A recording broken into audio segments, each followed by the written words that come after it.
ಅನುದಿನ ಅನುಕ್ಷಣ ಮನೆಯಲ್ಲೂ ಕಲಿಯೋಣ, ಕಲಿಕೆಯ ಹೊಸ ಹಾದಿಯಲಿ ಜೊತೆಗೂಡಿ ಹೆಜ್ಜೆಯ ಹಾಕೋಣ, ಸಂತಸದಿ ಕಲಿಯೋಣ ನಮ್ಮ ಹೆಮ್ಮೆಯ ಈ ಕ್ಲಾಸಿನಲ್ಲಿ. Yes sir. Yes teacher. Present ma'am. ಆತ್ಮೀಯ ವಿದ್ಯಾರ್ಥಿಗಳೇ, ತಮಗೆಲ್ಲರಿಗೂ ಇವತ್ತಿನ ತರಗತಿಗೆ ಸ್ವಾಗತ. ಇವತ್ತು ನಾವು 7ನೇ ತರಗತಿಯ ಸಮಾಜ ವಿಜ್ಞಾನದ ಪೌರನೀತಿಯ ಅಧ್ಯಾಯ 11 ಸಂವಿಧಾನ ತಿದ್ದುಪಡಿ, ಇದರ ಬಗ್ಗೆ ನಾವು ಇವತ್ತಿನ ತರಗತಿಯಲ್ಲಿ ಚರ್ಚೆ ಮಾಡೋಣ. ಮಕ್ಕಳೇ, ನೀವು ಈ ಸಂವಿಧಾನದ ಬಗ್ಗೆ ಹಲವಾರು ವಿಷಯಗಳನ್ನು ಕಳೆದ ತರಗತಿಗಳಲ್ಲಿ ತಿಳ್ಕೊಂಡಿದ್ದೀರಾ. ಅದ್ರ ಬಗ್ಗೆ ಈಗ ಒಂದು ಚಿಕ್ಕ ಚಟುವಟಿಕೆ ಮಾಡೋಣವಾ? ನಿಮಗೆ ಪ್ರಶ್ನೆಗಳನ್ನ ಕೇಳ್ತೀನಿ, ಉತ್ತರಗಳನ್ನು ಹೇಳ್ತೀರಲ್ವಾ? ಮೊದಲನೇ ಪ್ರಶ್ನೆ, ಭಾರತೀಯರು ಪ್ರತಿ ವರ್ಷ ಗಣರಾಜ್ಯೋತ್ಸವವನ್ನು ಯಾವುದರ ನೆನಪಿಗಾಗಿ ಆಚರಣೆ ಮಾಡುತ್ತೇವೆ? ಯೋಚನೆ ಮಾಡಿ. ಇದರ ಬಗ್ಗೆ ನಾವು ಕಳೆದ ತರಗತಿಯಲ್ಲಿ ತಿಳ್ಕೊಂಡಿದ್ದೀವಿ. ಸರಿಯಾದ ಉತ್ತರ ಏನು ಅಂದರೆ 1950 ಜನವರಿ 26ರಂದು ಭಾರತ ಸಂವಿಧಾನ ಜಾರಿಯಾದಂತಹ ದಿನ. ಹಾಗಾಗಿ ನಾವು ಅದರ ನೆನಪಿಗಾಗಿ ಪ್ರತಿ ವರ್ಷ ಜನವರಿ 26 ಗಣರಾಜ್ಯೋತ್ಸವ ಅಂತೇಳಿ ಆಚರಣೆ ಮಾಡ್ತೇವೆ. ಎರಡನೇ ಪ್ರಶ್ನೆ, ಸಂವಿಧಾನ ಎಂದರೇನು?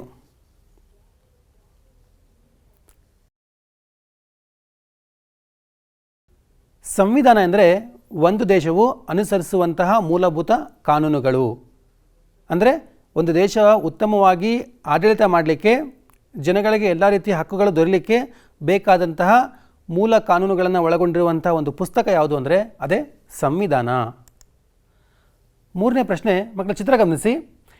ಈ ಚಿತ್ರದಲ್ಲಿರುವಂತಹ ಮಹಾನ್ ವ್ಯಕ್ತಿ ಯಾರು? ಎಸ್, ಇವ್ರು ಯಾರು ಅಂತಂದರೆ ಅವರೇ ಡಾಕ್ಟರ್ ರಾಜೇಂದ್ರ ಪ್ರಸಾದ್. ನಿಮಗೆಲ್ಲ ಗೊತ್ತಿದೆ, ಭಾರತ ಸಂವಿಧಾನ ರಚನಾ ಸಭೆಯ ಅಧ್ಯಕ್ಷರು ಇವರಾಗಿದ್ದರು. ಅಷ್ಟೇ ಅಲ್ಲ, ಭಾರತದ ಪ್ರಪ್ರಥಮ ರಾಷ್ಟ್ರಪತಿ ಯಾರು ಅಂದರೆ ಅವರೇ ಡಾಕ್ಟರ್ ರಾಜೇಂದ್ರ ಪ್ರಸಾದ್. ಮುಂದಿನ ಪ್ರಶ್ನೆ, ಸಂವಿಧಾನ ಕರಡು ಸಮಿತಿ ಅಧ್ಯಕ್ಷರು ಯಾರು?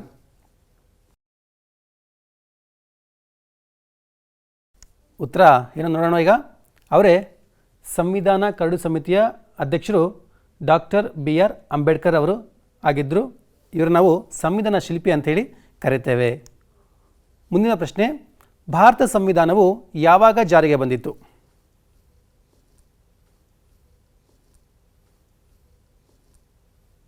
ನಿಮ್ಮ ಉತ್ತರ ಸರಿಯಾಗಿದೆ ಮಕ್ಕಳೇ.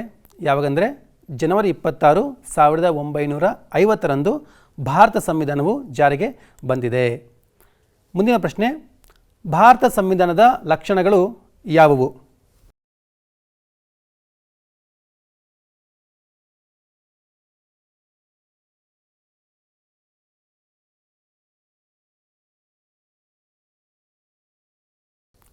ಭಾರತ ಸಂವಿಧಾನದ ಮುಖ್ಯ ಲಕ್ಷಣಗಳಲ್ಲಿ ಮೊದಲನೇದಾಗಿ ಲಿಖಿತ ಸಂವಿಧಾನ. ಲಿಖಿತ ಅಂದರೆ ಬರವಣಿಗೆ ರೂಪದಲ್ಲಿರುವಂತಹ ಸಂವಿಧಾನ. ನಿಮಗೆಲ್ಲ ಗೊತ್ತಿದೆ, ಭಾರತ ಸಂವಿಧಾನವು ಬರವಣಿಗೆ ರೂಪದಲ್ಲಿದೆ. ಮತ್ತೊಂದು ಪ್ರಮುಖ ಲಕ್ಷಣ ಅಂದರೆ ಗಣರಾಜ್ಯ. ಯಾವ ರಾಷ್ಟ್ರವು ಮತ್ತೊಂದು ರಾಷ್ಟ್ರದ ಅಧೀನದಲ್ಲಿ ಇರಲ್ವೋ ಅದನ್ನು ಗಣರಾಜ್ಯ ಅಂತೇಳಿ ಕರಿತೇವೆ. ನಿಮಗೆಲ್ಲ ಗೊತ್ತಿದೆ, ಭಾರತವು ಒಂದು ಗಣರಾಜ್ಯ. ಮೂರನೇ ಒಂದು ಪ್ರಮುಖ ಲಕ್ಷಣ ಅಂದರೆ ಮೂಲಭೂತ ಹಕ್ಕುಗಳು ಮತ್ತು ಕರ್ತವ್ಯಗಳು. ನಿಮಗೆಲ್ಲ ಗೊತ್ತಿದೆ, ನಮ್ಮ ಭಾರತ ಸಂವಿಧಾನವು 6 ಮೂಲಭೂತ ಹಕ್ಕುಗಳನ್ನು ಕೊಟ್ಟಿದೆ.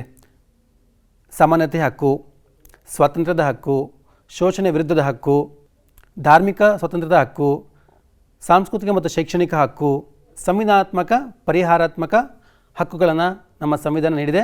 ಜೊತೆಗೆ 11 ಮೂಲಭೂತ ಕರ್ತವ್ಯಗಳನ್ನು ಕೂಡ ಪ್ರತಿಯೊಬ್ಬ ಪ್ರಜೆಗೂ ನಮ್ಮ ಸಂವಿಧಾನ ನೀಡಿದೆ. ಮತ್ತೊಂದು ಪ್ರಮುಖ ಲಕ್ಷಣ ಅಂದರೆ ಜಾತ್ಯತೀತ. ಯಾವ ದೇಶವು ಯಾವುದೇ ಧರ್ಮವನ್ನು ರಾಷ್ಟ್ರೀಯ ಧರ್ಮ ಅಂತೇಳಿ ಘೋಷಣೆ ಮಾಡೋದಿಲ್ವೋ ಅಂಥ ರಾಷ್ಟ್ರವನ್ನು ನಾವು ಜಾತ್ಯತೀತ ರಾಷ್ಟ್ರ ಅಂತೇಳಿ ಕರಿತೇವೆ. ನಿಮಗೆಲ್ಲ ಗೊತ್ತಿದೆ, ಭಾರತದಲ್ಲಿ ಯಾವುದೇ ಒಂದು ಧರ್ಮ ರಾಷ್ಟ್ರೀಯ ಧರ್ಮ ಅಂತೇಳಿ ಘೋಷಣೆ ಆಗಿಲ್ಲ. ಮುಂದಿನ ಲಕ್ಷಣ ಅಂದರೆ ಸ್ವತಂತ್ರ ನ್ಯಾಯಾಂಗ. ನಿಮಗೆಲ್ಲ ಗೊತ್ತಿದೆ, ನಮ್ಮ ದೇಶದಲ್ಲಿ ನ್ಯಾಯಾಂಗ ವ್ಯವಸ್ಥೆ ಅಂದರೆ ಸುಪ್ರೀಂ ಕೋರ್ಟ್, ಹೈಕೋರ್ಟ್, ಇತರೆ ಕೋರ್ಟ್ಗಳ ವಿಷಯಗಳಲ್ಲಿ ಶಾಸಕಾಂಗ ಆಗಲಿ ಕಾರ್ಯಾಂಗ ಆಗಲಿ ಯಾರೇ ಆಗಲಿ ಅದರಲ್ಲಿ ಹಸ್ತಕ್ಷೇಪ ಮಾಡೋದಿಲ್ಲ. ಇದೊಂದು ಸ್ವತಂತ್ರ ನ್ಯಾಯಾಂಗ ವ್ಯವಸ್ಥೆಯನ್ನು ಹೊಂದಿದೆ. ಮತ್ತೊಂದು ಪ್ರಮುಖ ಲಕ್ಷಣ ಅಂದರೆ ವಯಸ್ಕ ಮತದಾನ ಪದ್ಧತಿ. ನಿಮಗೆಲ್ಲ ಗೊತ್ತಿದೆ, ನಮ್ಮ ದೇಶ ಪ್ರಜಾಪ್ರಭುತ್ವ ವ್ಯವಸ್ಥೆಯನ್ನು ಹೊಂದಿದೆ. ಪ್ರಜಾಪ್ರಭುತ್ವದಲ್ಲಿ ಪ್ರಜೆಗಳೇ ಪ್ರಭುಗಳು. ಆ ಪ್ರಜೆಗಳು ಮತವನ್ನು ಹಾಕಿಬಿಟ್ಟು ತಮ್ಮ ಪ್ರತಿನಿಧಿಗಳನ್ನು ಆಯ್ಕೆ ಮಾಡಿ ಸರ್ಕಾರವನ್ನು ಪರೋಕ್ಷವಾಗಿ ಮುನ್ನಡೆಸ್ತಾರೆ. ಹಾಗಾದರೆ ಯಾರಿಗೆ ಮತದಾನ ಮಾಡುವ ಹಕ್ಕಿದೆ ಅಂತಂದರೆ 18 ವರ್ಷ ತುಂಬಿರುವಂತಹ ಪ್ರತಿಯೊಬ್ಬರು ಕೂಡ ಮತದಾನ ಮಾಡಬಹುದು. ಇಂಥ ವ್ಯವಸ್ಥೆ ನಮ್ಮ ಭಾರತ ಸಂವಿಧಾನ ಪ್ರತಿಯೊಬ್ಬರಿಗೂ ನೀಡಿದೆ. ಮುಂದಿನ ಪ್ರಮುಖ ಲಕ್ಷಣ ಅಂದರೆ ಚುನಾವಣಾ ಪದ್ಧತಿ. ನಿಮಗೆಲ್ಲ ಗೊತ್ತಿದೆ, ನಮ್ಮ ದೇಶದಲ್ಲಿ ರಾಷ್ಟ್ರಪತಿ, ಉಪರಾಷ್ಟ್ರಪತಿ, ಮುಖ್ಯಮಂತ್ರಿ, ಉಪಮುಖ್ಯಮಂತ್ರಿ, ಪ್ರಧಾನಮಂತ್ರಿ, ಲೋಕಸಭೆ, ರಾಜ್ಯಸಭೆ, ವಿಧಾನಸಭಾ, ವಿಧಾನ ಪರಿಷತ್ ಈ ರೀತಿಯಾಗಿ ಹಲವಾರು ಚುನಾವಣೆಗಳು ನಡೆಯುತ್ತೆ.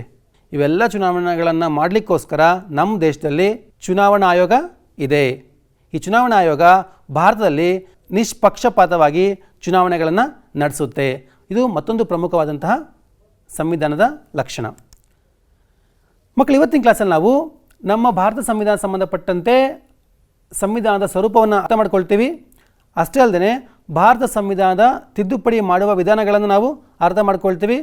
ಮುಖ್ಯವಾಗಿ 3 ವಿಧಾನಗಳು ಯಾವುವು ಅಂತಂದರೆ ಸರಳ ಬಹುಮತದಿಂದ ಸಂವಿಧಾನ ತಿದ್ದುಪಡಿ, ವಿಶೇಷ ಬಹುಮತದಿಂದ ಸಂವಿಧಾನ ತಿದ್ದುಪಡಿ, ಮೂರನೇದು ವಿಶೇಷ ಬಹುಮತದೊಂದಿಗೆ ಅರ್ಧದಷ್ಟು ರಾಜ್ಯಗಳ ಒಪ್ಪಿಗೆಯಿಂದ ಸಂವಿಧಾನ ತಿದ್ದುಪಡಿ ಮಾಡುವಂಥ ವಿಧಗಳನ್ನು ಇವತ್ತಿನ ಕ್ಲಾಸಲ್ಲಿ ತಿಳ್ಕೊಳ್ತೀವಿ.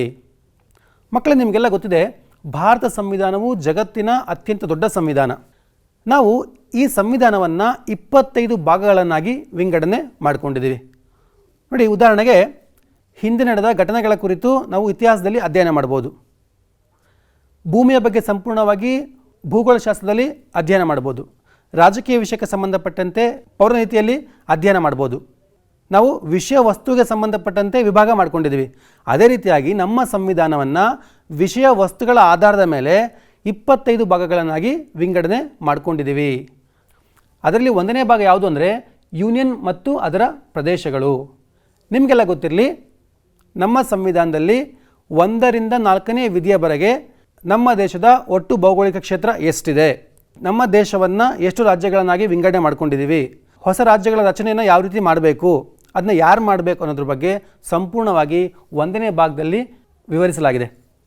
ಸಂವಿಧಾನದ 3ನೇ ಭಾಗದಲ್ಲಿ ಮೂಲಭೂತ ಹಕ್ಕುಗಳ ಬಗ್ಗೆ ಹೆಚ್ಚಿನದಾಗಿ ವಿವರಣೆ ನೀಡಿದ್ದಾರೆ. ಸಂವಿಧಾನ 4ನೇ ಭಾಗದಲ್ಲಿ ಪ್ರತಿಯೊಂದು ರಾಜ್ಯವು ಅಭಿವೃದ್ಧಿ ಆಗಬೇಕಾದ್ರೆ ಕೆಲವು ತತ್ವಗಳನ್ನು ಪಾಲಿಸಬೇಕು. ಆ ತತ್ವಗಳ ಕುರಿತು 4ನೇ ಭಾಗದಲ್ಲಿ ಸಂಪೂರ್ಣವಾಗಿ ವಿಭಾಗ ಮಾಡಿದ್ದಾರೆ. ಸಂವಿಧಾನದ ಭಾಗ 4A ಮೂಲಭೂತ ಕರ್ತವ್ಯಗಳ ಬಗ್ಗೆ ವಿವರಿಸಿದ್ದಾರೆ. ಅದೇ ರೀತಿಯಾಗಿ ಭಾಗ 5ರಲ್ಲಿ ಕೇಂದ್ರ ಸರ್ಕಾರದ ಬಗ್ಗೆ ವಿವರಣೆ ಮಾಡಿದ್ದಾರೆ. ಕೇಂದ್ರ ಸರ್ಕಾರ ಅಂದ್ರೇನು, ಕೇಂದ್ರ ಸರ್ಕಾರದ ಅಂಗಗಳು ಯಾವುವು, ರಾಷ್ಟ್ರಪತಿ ಯಾವ ರೀತಿ ಆಯ್ಕೆ ಮಾಡ್ತಾರೆ, ಅವರ ಕಾರ್ಯಗಳೇನು, ಲೋಕಸಭಾ ಅಂದ್ರೇನು, ರಾಜ್ಯಸಭಾ ಅಂದ್ರೇನು, ಇವುಗಳ ಸಂಪೂರ್ಣ ವಿವರಣೆಯನ್ನು ನಾವು ಭಾಗ 5ರಲ್ಲಿ ನಾವು ನೋಡ್ಬೋದು. ಭಾಗ 6 ಇದರಲ್ಲಿ ರಾಜ್ಯ ಸರ್ಕಾರದ ಬಗ್ಗೆ ವಿವರಣೆ ನೀಡಲಾಗಿದೆ. ಈ ರೀತಿಯಾಗಿ ನಾವು ಸಂವಿಧಾನವನ್ನು ವಿಭಾಗ ಮಾಡ್ಕೊಂಡಿದ್ದೀವಿ. ಮುಂದುವರೆದು ನಮ್ಮ ಸಂವಿಧಾನದಲ್ಲಿ ಒಟ್ಟು 470 ವಿಧಿಗಳಿವೆ. ನಿಮಗೆ ಗೊತ್ತಿರಲಿ, ನಮ್ಮ ಸಂವಿಧಾನ ಆರಂಭವಾದಾಗ 395 ಇದ್ವು. ಪ್ರಸ್ತುತ 470 ವಿಧಿಗಳಿವೆ. ವಿಧಿ ಅಂದ್ರೇನು ಅಂದರೆ ನಿಯಮಗಳು ಅಂತ ಅರ್ಥ. ಉದಾಹರಣೆಗೆ ನೋಡಿ, 1ನೇ ವಿಧಿ ಏನು ಹೇಳುತ್ತಂದರೆ ಒಕ್ಕೂಟದ ಹೆಸರು ಮತ್ತು ರಾಜ್ಯ ಕ್ಷೇತ್ರ. ನಿಮಗೆಲ್ಲ ಗೊತ್ತಿದೆ, ಭಾರತವನ್ನು ಅನೇಕ ಹೆಸರುಗಳಿಂದ ಕರೀತಾರೆ. ಉದಾಹರಣೆಗೆ ಭಾರತ, ಇಂಡಿಯಾ, ಭರತಖಂಡ, ಭರತವರ್ಷ ಈ ರೀತಿಯಾಗಿ ಅನೇಕ ಹೆಸರುಗಳಿಂದ ಭಾರತವನ್ನು ಕರೀತಾರೆ. ಹಾಗಾದರೆ ಅಧಿಕೃತವಾಗಿ ಯಾವ ಹೆಸರುಗಳನ್ನು ಬಳಸಬೇಕು ಅಂದರೆ ಅದು ಭಾರತ ಅಥವಾ ಇಂಡಿಯಾ ಅಂತೇಳಿ ಬಳಸಬೇಕು ಅಂತ 1ನೇ ವಿಧಿ ಹೇಳುತ್ತೆ. ವಿಧಿ 3 ಇದು ಯಾವುದ್ರ ಬಗ್ಗೆ ಹೇಳುತ್ತಂದರೆ ನಮ್ಮ ದೇಶದಲ್ಲಿ ಹೊಸ ರಾಜ್ಯವನ್ನು ಸೃಷ್ಟಿ ಮಾಡ್ಬೋದು ಅಥವಾ 2 ರಾಜ್ಯಗಳನ್ನು ಸೇರಿಸ್ಬಿಟ್ಟು 1 ರಾಜ್ಯ ಮಾಡ್ಬೋದು. ಈ ರೀತಿಯಾಗಿ ಹೊಸ ರಾಜ್ಯಗಳ ರಚನೆ ಮತ್ತು ಅನೇಕ ಅಂಶಗಳಲ್ಲಿ 3ನೇ ವಿಧಿ ತಿಳಿಸುತ್ತೆ. ನಮ್ಮ ಸಂವಿಧಾನದ ವಿಧಿ 21A ಇದು ಯಾವುದ್ರ ಬಗ್ಗೆ ಹೇಳುತ್ತಂದರೆ ಶಿಕ್ಷಣದ ಹಕ್ಕಿನ ಬಗ್ಗೆ ಹೇಳುತ್ತೆ. ವಿಧಿ 49 ಇದರ ಪ್ರಕಾರ ರಾಷ್ಟ್ರೀಯ ಮಹತ್ವದ ಸ್ಮಾರಕಗಳನ್ನು ಸಂರಕ್ಷಣೆ ಮಾಡಬೇಕು ಅಂತೇಳಿ ಹೇಳುತ್ತೆ. ಮುಂದುವರೆದು ವಿಧಿ 52 ಇದರ ಪ್ರಕಾರ ನಮ್ಮ ದೇಶಕ್ಕೆ ಅಂದರೆ ಭಾರತಕ್ಕೆ ಒಬ್ಬ ರಾಷ್ಟ್ರಪತಿ ಇರಬೇಕು ಅಂತ ಹೇಳುತ್ತೆ. ವಿಧಿ 63ರ ಪ್ರಕಾರ ಭಾರತದ ಉಪರಾಷ್ಟ್ರಪತಿ ಇರಬೇಕು ಅಂತ ಹೇಳುತ್ತೆ. ಈ ರೀತಿಯಾಗಿ ನಮ್ಮ ದೇಶದ ಸಂವಿಧಾನದಲ್ಲಿ ಇರುವಂತಹ 470 ವಿಧಿಗಳು ಕೂಡ ಪ್ರತಿಯೊಂದು ಅಂಶವನ್ನು ವಿಸ್ತೃತವಾಗಿ ಹೇಳುತ್ತೆ. ಹಾಗಾಗಿ ನಾವೆಲ್ಲರೂ ಕೂಡ ಈ ಅನೇಕ ಅಂಶಗಳ ಬಗ್ಗೆ ನಾವು ತಿಳ್ಕೋಬೇಕು. ಮುಂದುವರೆದು ನಮ್ಮ ಸಂವಿಧಾನವನ್ನು ತಿದ್ದುಪಡಿ ಮಾಡುವಂತಹ ಅಧಿಕಾರ ಯಾರಿಗಿದೆ ಅಂತಂದರೆ ಅದೇ ಭಾರತದ ಸಂಸತ್ತು. ಈ ಭಾರತ ಸಂಸತ್ತನ್ನು ನಾವು ಇಂಗ್ಲೀಷಲ್ಲಿ ಪಾರ್ಲಿಮೆಂಟ್ ಅಂತ ಹೇಳಿ ಕರಿತೇವೆ. ಈ ನಮ್ಮ ಸಂಸತ್ನಲ್ಲಿ 2 ಸದನಗಳಿವೆ. ಒಂದನೇದು ಲೋಕಸಭಾ, ಮತ್ತೊಂದು ರಾಜ್ಯಸಭಾ. ಈ ಲೋಕಸಭೆಯನ್ನು ನಾವು ಕೆಳಮನೆ ಅಂತೇಳಿ ಕರಿತೇವೆ. ಈ ಲೋಕಸಭೆಯ ಸದಸ್ಯರ ಗರಿಷ್ಠ ಸಂಖ್ಯೆ ಎಷ್ಟು ಅಂದರೆ 552. ಪ್ರಸ್ತುತ ಸದಸ್ಯರ ಸಂಖ್ಯೆ ಎಷ್ಟು ಅಂದರೆ 543. ಈ ಲೋಕಸಭಾ ಸದಸ್ಯರನ್ನು ಭಾರತದ 18 ವರ್ಷ ಮೇಲ್ಪಟ್ಟ ಪ್ರಜೆಗಳು ನೇರವಾಗಿ ಚುನಾವಣೆಗಳ ಮೂಲಕ ಆಯ್ಕೆ ಮಾಡ್ತಾರೆ. ಒಟ್ಟು 543 ಸದಸ್ಯರನ್ನು ಆಯ್ಕೆ ಮಾಡ್ತಾರೆ. ಆಯ್ಕೆಯಾದ ಸದಸ್ಯರಲ್ಲೇ ಒಬ್ಬರನ್ನು ಸ್ಪೀಕರ್ ಅಂತ ಹೇಳಿ ಅವರು ಆಯ್ಕೆ ಮಾಡಿಕೊಳ್ತಾರೆ. ನಿಮ್ಗೆ ಗೊತ್ತಿರಲಿ, ಇದು ಭಾರತದ ಭೂಪಟ. ನಾವು ಚುನಾವಣೆಯ ದೃಷ್ಟಿಯಿಂದ ಇಡೀ ಭಾರತವನ್ನು ನಾವು 543 ವಿಭಾಗಗಳನ್ನಾಗಿ ಮಾಡ್ಕೊಂಡಿದ್ದೀವಿ. ನೋಡಿ, ಕರ್ನಾಟಕವನ್ನು ನಾವು ಚುನಾವಣೆಯ ದೃಷ್ಟಿಯಿಂದ ಚುನಾವಣಾ ಕ್ಷೇತ್ರಗಳನ್ನಾಗಿ ಮಾಡ್ಕೊಂಡಿದ್ದೀವಿ. ಕರ್ನಾಟಕವನ್ನು ನಾವು 28 ಲೋಕಸಭಾ ಚುನಾವಣಾ ಕ್ಷೇತ್ರಗಳನ್ನಾಗಿ ಮಾಡ್ಕೊಂಡಿದ್ದೀವಿ. ಪ್ರತಿಯೊಂದು ಚುನಾವಣಾ ಕ್ಷೇತ್ರದ ಮೂಲಕ ಒಬ್ಬ ಸದಸ್ಯನ ಲೋಕಸಭೆಗೆ ಆಯ್ಕೆ ಮಾಡಬೇಕು. ಆ ಆಯ್ಕೆಯಾದಂಥ ವ್ಯಕ್ತಿಯನ್ನು ನಾವು MP, ಮೆಂಬರ್ ಆಫ್ ಪಾರ್ಲಿಮೆಂಟ್ ಅಂತೇಳಿ ಕರೀತೇವೆ. ಮತ್ತೊಂದು ಪ್ರಮುಖ ಸದನ ಯಾವುದು ಅಂದರೆ ಅದೇ ರಾಜ್ಯಸಭಾ. ರಾಜ್ಯಸಭಾದ ಗರಿಷ್ಠ ಸದಸ್ಯರ ಸಂಖ್ಯೆ ಎಷ್ಟು ಅಂದರೆ 250. ಪ್ರಸ್ತುತ 245 ಸದಸ್ಯರು ಇದ್ದಾರೆ. ನೋಡಿ, ಹೆಸರು ಹೇಳುವಂತೆ ರಾಜ್ಯಸಭಾ, ರಾಜ್ಯ. ಈ ಸದಸ್ಯರು ನಮ್ಮ ದೇಶದ 28 ರಾಜ್ಯಗಳಿಂದ ಆಯ್ಕೆಯಾಗಿ ಬರ್ತಾರೆ. ಜೊತೆಗೆ ನಮ್ಮ ದೇಶದ ರಾಷ್ಟ್ರಪತಿಯವರು 12 ಸದಸ್ಯರನ್ನು ನಾಮಕರಣ ಮಾಡ್ತಾರೆ. 238 ಸದಸ್ಯರು ರಾಜ್ಯಗಳಿಂದ ಆಯ್ಕೆಯಾಗಿ ಬರ್ತಾರೆ. 12 ಸದಸ್ಯರು ರಾಷ್ಟ್ರಪತಿಯವರು ನಾಮಕರಣ ಮಾಡ್ತಾರೆ. ಒಟ್ಟು 245 ಸದಸ್ಯರನ್ನು ನಾವು ನೋಡ್ಬೋದು. ಇವರನ್ನು ಕೂಡ ನಾವು ಮೆಂಬರ್ ಆಫ್ ಪಾರ್ಲಿಮೆಂಟ್ ಅಂತೇಳಿ ಕರಿತೇವೆ. ನಿಮಗೆ ಗೊತ್ತಿರಲಿ, ಇವರುಗಳು ನೇರವಾಗಿ ಪ್ರಜೆಗಳಿಂದ ಆಯ್ಕೆ ಆಗಲ್ಲ, ಪರೋಕ್ಷವಾಗಿ ಆಯ್ಕೆಯಾಗ್ತಾರೆ. ರಾಜ್ಯಸಭೆಯ ಸಭಾಧ್ಯಕ್ಷರು ಯಾರು ಅಂತಂದರೆ ಭಾರತದ ಉಪರಾಷ್ಟ್ರಪತಿ ಆಗಿರ್ತಾರೆ. ಕೇಂದ್ರ ಮಟ್ಟದಲ್ಲಿ ಸಂಸತ್ತಿದೆಯೋ ಅದೇ ರೀತಿಯಾಗಿ ಪ್ರತಿಯೊಂದು ರಾಜ್ಯವು ತಮ್ಮ ರಾಜ್ಯದಲ್ಲಿ ವಿಧಾನ ಮಂಡಲ ಇರುತ್ತೆ. ನಮ್ಮ ಕರ್ನಾಟಕದ ವಿಧಾನಮಂಡಲ ಇದೆ. ಈ ವಿಧಾನಮಂಡಲದಲ್ಲಿ ನಾವು 2 ಸದನಗಳನ್ನು ನೋಡ್ತೀವಿ. ಒಂದು ವಿಧಾನಸಭೆ, ಮತ್ತೊಂದು ವಿಧಾನ ಪರಿಷತ್. ಮಕ್ಕಳು, ನಿಮಗೆ ಗೊತ್ತಿರಲಿ, ಎಲ್ಲ ರಾಜ್ಯಗಳು ವಿಧಾನಸಭೆಯನ್ನು ಹೊಂದಿದೆ, ಆದರೆ ಕೆಲವೇ ರಾಜ್ಯಗಳು ಮಾತ್ರ ವಿಧಾನ ಪರಿಷತ್ತನ್ನು ಹೊಂದಿದೆ. ವಿಧಾನಸಭೆಯನ್ನು ಕೆಳಮನೆ ಅಂತ ಕರೀತಾರೆ, ವಿಧಾನ ಪರಿಷತ್ತನ್ನು ಮೇಲ್ಮನೆ ಅಂತ ಹೇಳಿ ಕರೀತಾರೆ. ನಿಮಗೆ ಗೊತ್ತಿರಲಿ, ನಮ್ಮ ರಾಜ್ಯದ ವಿಧಾನಮಂಡಲ ಇರುವಂಥದ್ದು ವಿಧಾನಸೌಧದಲ್ಲಿ. ಒಟ್ಟಾರೆಯಾಗಿ ರಾಷ್ಟ್ರಪತಿ, ಲೋಕಸಭೆ, ರಾಜ್ಯಸಭೆ ಇವುಗಳನ್ನು ನಾವು ಶಾಸಕಾಂಗ ಅಂಥೇಳಿ ಕರಿತೇವೆ. ಇವು ಶಾಸನಗಳ ಮಾಡುವಂಥ ಕೆಲಸ ಮಾಡುತ್ತೆ.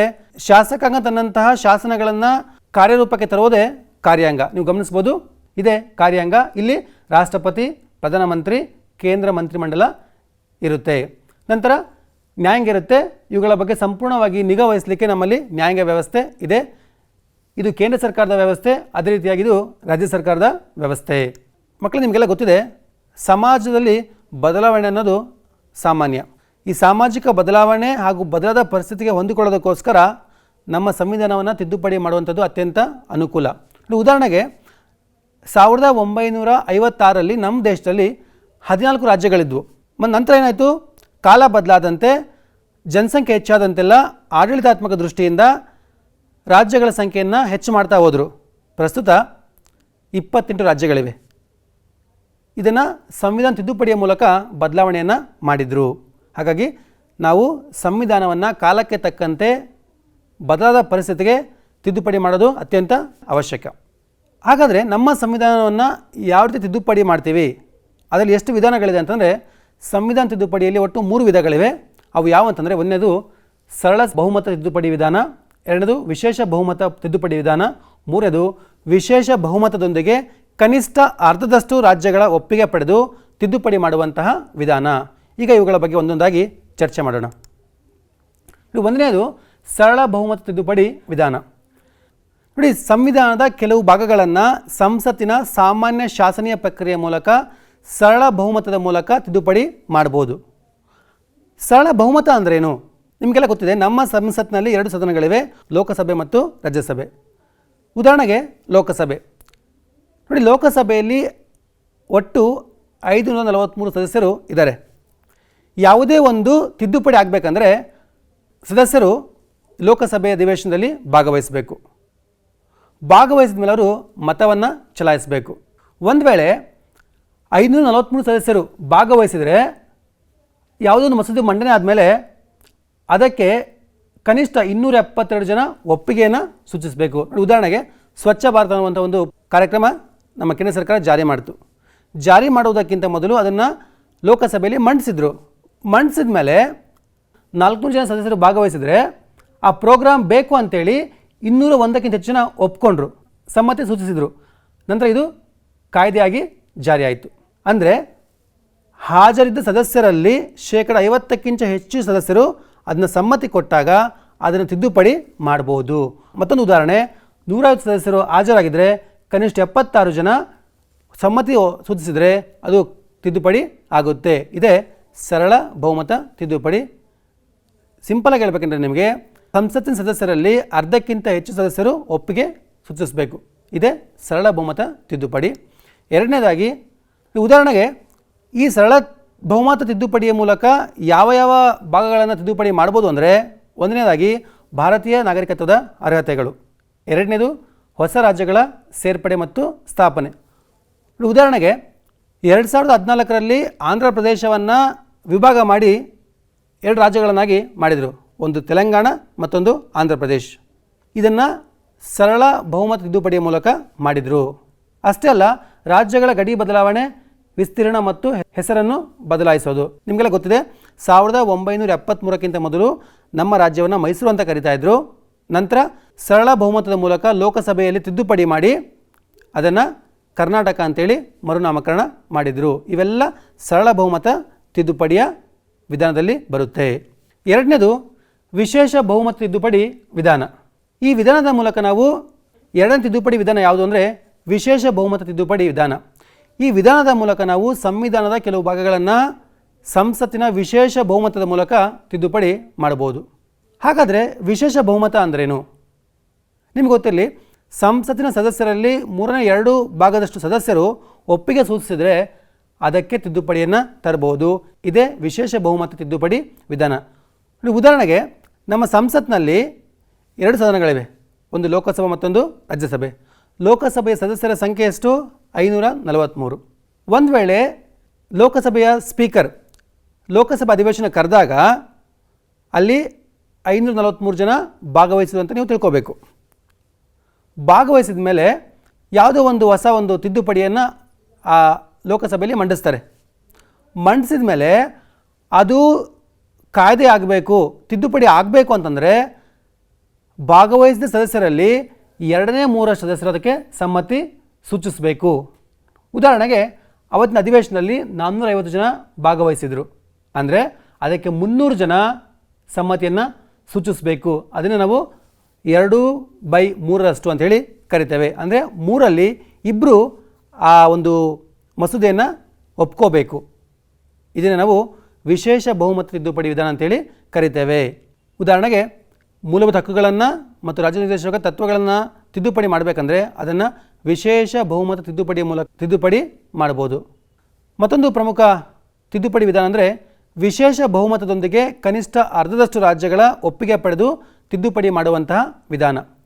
ನಿಮಗೆಲ್ಲ ಗೊತ್ತಿದೆ, ವಿಶೇಷ ಬಹುಮತ ಅಂದರೆ ಸದನದ ಹಾಜರಿದ್ದ ಸದಸ್ಯರಲ್ಲಿ 2/3 ಸದಸ್ಯರು ಅದನ್ನು ಒಪ್ಕೋಬೇಕು, ಅಂದರೆ ಸಮ್ಮತಿಯನ್ನು ಸೂಚಿಸಬೇಕು. ಈ ರೀತಿ ಆದ ನಂತರ ಆ ಒಂದು ಮಸೂದೆಯನ್ನು ನಮ್ಮ ದೇಶದ 28 ರಾಜ್ಯಗಳಿಗೂ ಕಳಿಸ್ತಾರೆ.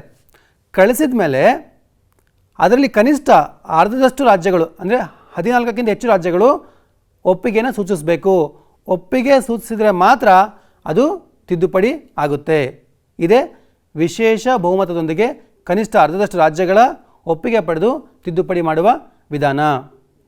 ನೋಡಿ, ವಿಶೇಷ ಬಹುಮತ ಜೊತೆಗೆ ಕನಿಷ್ಠ ಅರ್ಧದಷ್ಟು ರಾಜ್ಯಗಳ ಒಪ್ಪಿಗೆ, ಇದನ್ನು ನಾವು 3ನೇ ತಿದ್ದುಪಡಿ ವಿಧಾನ ಅಂತೇಳಿ ನೋಡ್ಬೋದು. ಉದಾಹರಣೆಗೆ ರಾಷ್ಟ್ರಪತಿಗಳ ಚುನಾವಣೆ ಕುರಿತು ತಿದ್ದುಪಡಿ ಆಗಬೇಕಂದ್ರೆ ಅದು 3ನೇ ವಿಧಾನದ ಮೂಲಕ ಆಗಬೇಕು. ನಂತರ ಕೇಂದ್ರ ಹಾಗೂ ರಾಜ್ಯ ಸರ್ಕಾರಗಳ ನಡುವೆ ಅಧಿಕಾರಗಳ ಹಂಚಿಕೆ ಬಗ್ಗೆ ನೋಡಬೇಕಂದ್ರೆ ಅದು 3ನೇ ತಿದ್ದುಪಡಿ ಮೂಲಕವೇ ಆಗಬೇಕು. ಹೀಗೆ ನಾವು 3 ತಿದ್ದುಪಡಿ ವಿಧಾನಗಳ ಮೂಲಕ ಭಾರತ ಸಂವಿಧಾನವನ್ನು ಅಗತ್ಯ ಬದಲಾವಣೆಗಳನ್ನು ಮಾಡಿಕೊಂಡಿದ್ದೀವಿ. ಅಂದರೆ ಬದಲಾದ ಸಮಾಜ ಮತ್ತು ಸನ್ನಿವೇಶಕ್ಕೆ ತಕ್ಕಂತೆ ಸೂಕ್ತ ಬದಲಾವಣೆಗಳನ್ನು ನಮ್ಮ ಸಂವಿಧಾನದಲ್ಲಿ ಮಾಡ್ಕೋಬೋದು. ಇಂಥ ಅವಕಾಶವನ್ನು ನಮ್ಮ ಸಂವಿಧಾನದಲ್ಲಿ ಕಲ್ಪಿಸಿಕೊಡಲಾಗಿದೆ. ನಿಮ್ಗೆ ಗೊತ್ತಿರಲಿ, ಸಂವಿಧಾನದ 368ನೇ ವಿಧಿ ಪ್ರಕಾರ ಸಂವಿಧಾನವನ್ನು ತಿದ್ದುಪಡಿ ಮಾಡ್ಬೋದು. ನಿಮ್ಗೆ ಗೊತ್ತಿರಲಿ ಮಕ್ಕಳೇ, ಸೆಪ್ಟೆಂಬರ್ 2019 ನಮ್ಮ ಸಂವಿಧಾನವನ್ನು 104 ಬಾರಿ ತಿದ್ದುಪಡಿ ಮಾಡಲಾಗಿದೆ. Clear? So now the Secretary General to inform about the procedure of operating the automatic vote. माननीय सदस्यगण, अब मैं आपको ऑटोमेटिक वोट रिकॉर्डिंग सिस्टम के ऑपरेशन की प्रक्रिया बताना चाहूँगी. इसके पहले कि डिवीज़न स्टार्ट हो, प्रत्येक सदस्य अपनी सीट ग्रहण कर लें और मशीन का संचालन अपनी सीट से करें. जब ऑनरेबल स्पीकर नाउ डिवीज़न बोलेंगी तो सेक्रेटरी जनरल वोटिंग बटन को एक्टिवेट करेंगी, जिसके पश्चात ऑनरेबल स्पीकर की सीट के दोनों ओर लगे डिस्प्ले बोर्ड्स के ऊपर लगे रेड बल्ब जलेंगे और इसके साथ साथ गोंग की आवाज़ भी सुनाई देगी. वोटिंग के लिए माननीय सदस्य केवल गोंग की आवाज़ के बाद ही निम्नलिखित प्रकार से दोनों बटन एक साथ प्रेस करेंगे. इस बात को मैं पुनः दोहराना चाहूँगी कि केवल गोंग की साउंड के बाद ही बटन प्रेस करना शुरू करें. ये 2 बटन हैं. प्रत्येक सदस्य के सामने हेडफोन प्लेट पर लगा रेड बटन और सीट के डेस्क के ऊपर लगे बटनों में से कोई एक बटन, यदि हाँ है तो उसके लिए ग्रीन कलर, यदि ना है तो लाल रंग रेड कलर, और अगर वोट नहीं देना चाहते हैं, एब्सटेन करना चाहते हैं तो पीला रंग yellow colour.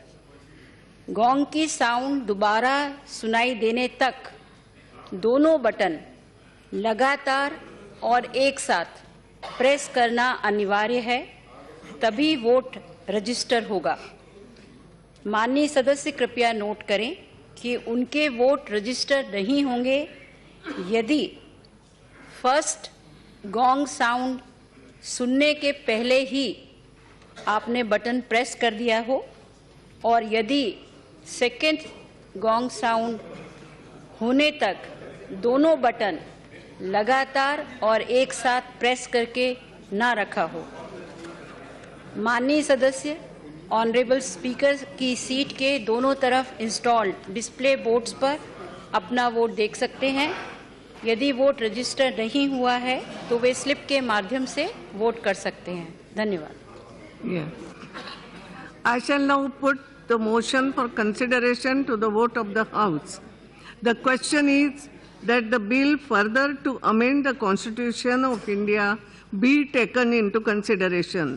Now, division.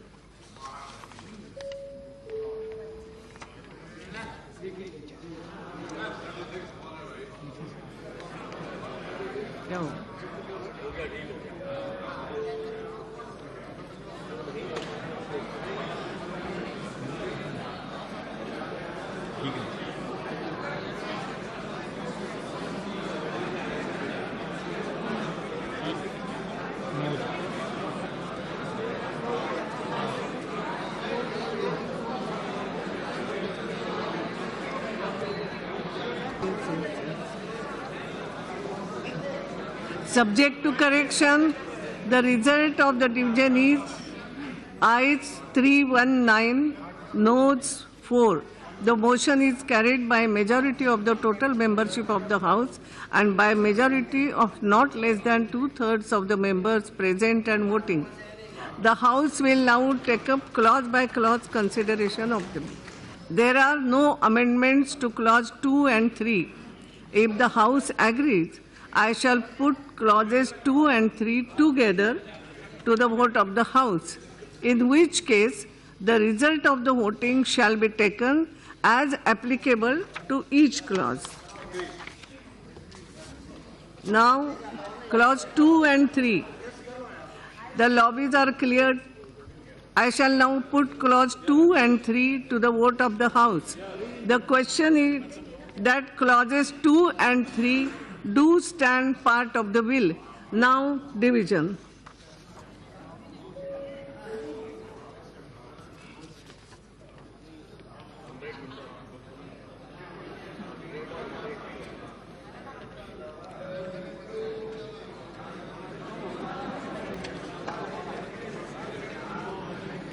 Subject to correction, the result of the division is ayes 316, noes 5. The motion is carried by majority of the total membership of the House and by a majority of not less than 2/3 of the members present and voting. Clause 2 and 3 stands part of the bill. There is an amendment to clause 1. Now the minister to move amendment number 1. अध्यक्ष महोदय, मैं संशोधन प्रस्तुत करता हूं कि पृष्ठ 1 पंक्ति 3 और 4 संविधान 124वां संशोधन अधिनियम 2019 के स्थान पर पृष्ठ 1 पंक्ति 3 और 4 में संविधान 103 संशोधन अधिनियम 2019 को रखा जाए। The question is that amendment number 1 be adopted. Those in favor may say aye. Those against may say no. I think the ayes have it. The ayes have it. Amendment number 1 is adopted. The lobbies are already clear. I shall now put clause 1 as amended to the vote of the House. The question is that clause 1 as amended do stand part of the bill. Now division. Subject to correction, the result of the division is ayes 323, noes 3. The motion is carried by majority of the total membership of the House and by majority of not less than 2/3 of the members present and voting. Clause 1 as amended stands part of the bill.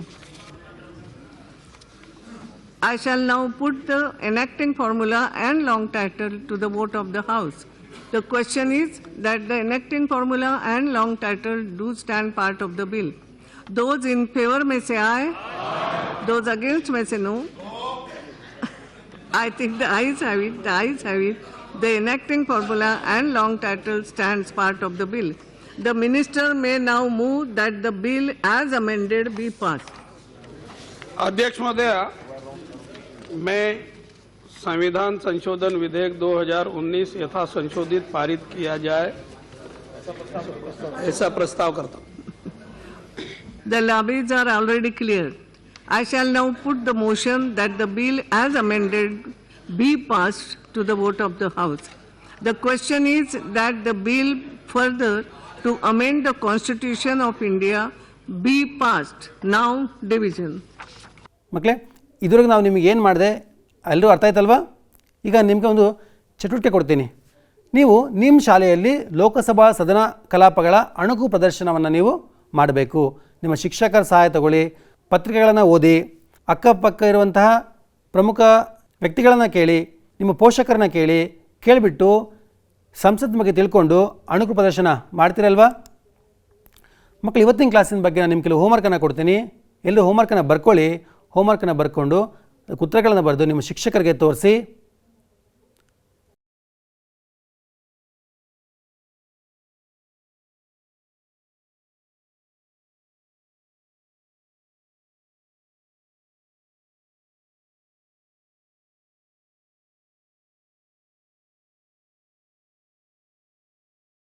ನಿಮ್ಮ ಶಿಕ್ಷಕರಿಗೆ ತೋರಿಸ್ತೀರಲ್ವಾ? ಎಲ್ರಿಗೂ ನಮಸ್ಕಾರ.